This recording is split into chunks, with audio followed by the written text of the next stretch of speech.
Hello everyone, my name is Colt Randleman. I am a nature and wildlife photographer, and today I'm going to be going over PeakDesign's carbon fiber travel tripod. I'll be telling you about my experiences with it, and I'll help you decide if it's maybe a worth it buy for you or not. So let's start off with the price to begin.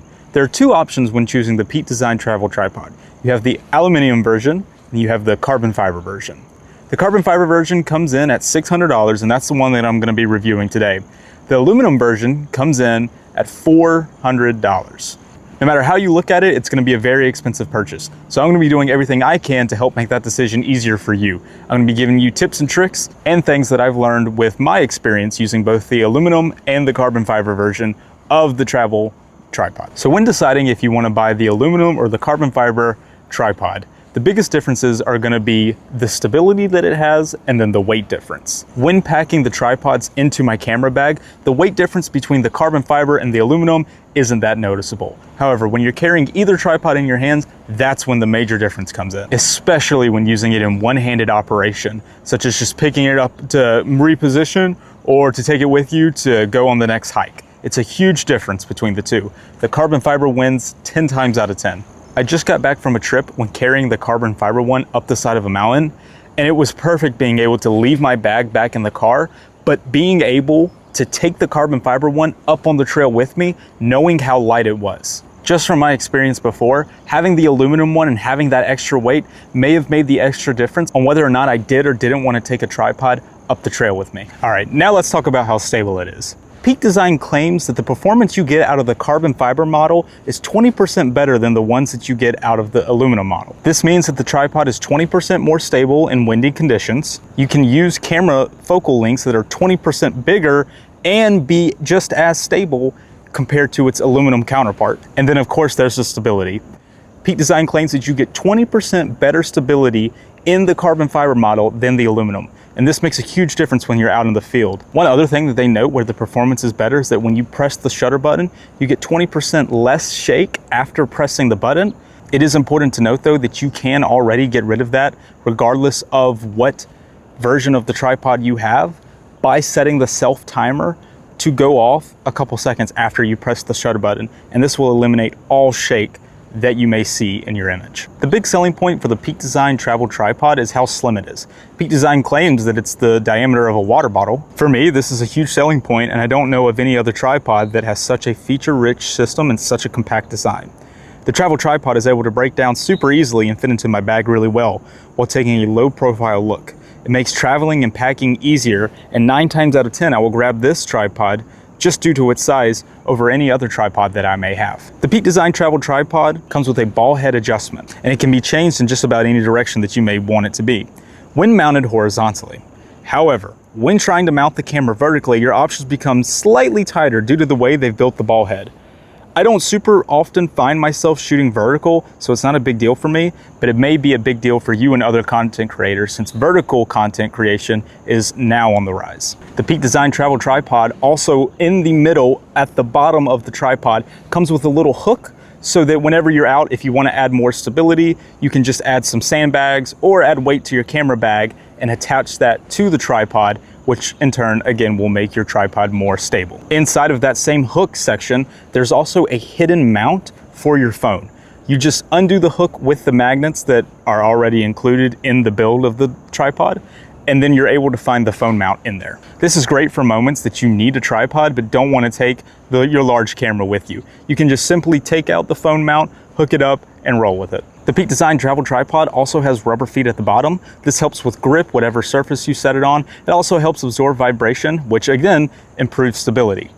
On the bottom, there's also adjustment screws. This can also be taken off and can be swapped out for the stakes that you can buy on PeakDesign's website so that when you're in grassy areas, you can mount it to the bottom of your tripod. And then you're able to dig the tripod into the dirt a little bit better.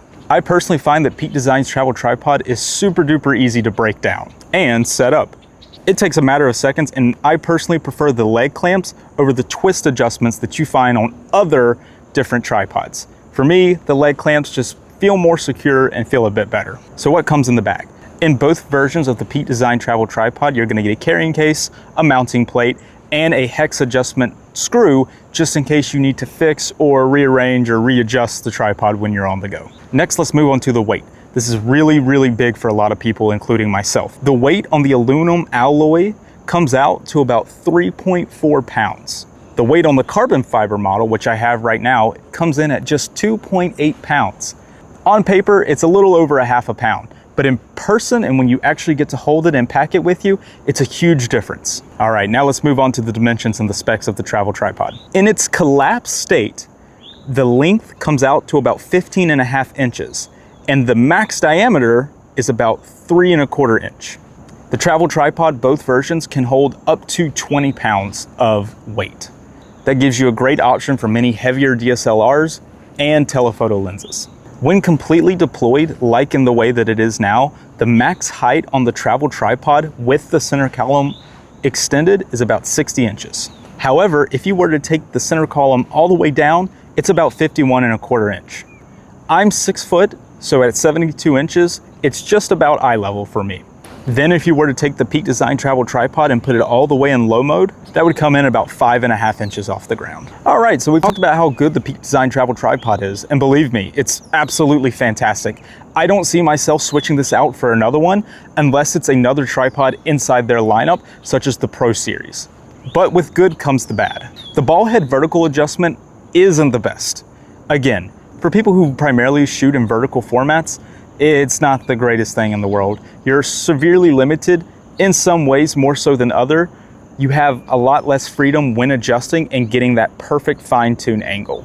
In each of the 3 sections, there's about a 5-degree difference in which you can adjust it.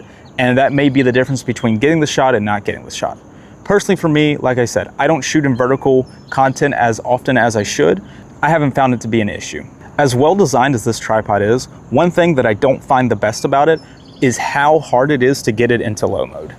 You have to take the clamps on the side, push them all the way out, and then push them up. That part's not the difficult part. It becomes difficult when you have to then extend the center column, move the ball head, take the hex key, and then unscrew it in the middle just to take out a tiny piece. Feels like it could have been designed a little better, and oftentimes when I do need to shoot in low mode, I opt for a different tripod instead of having to completely undo that every single time.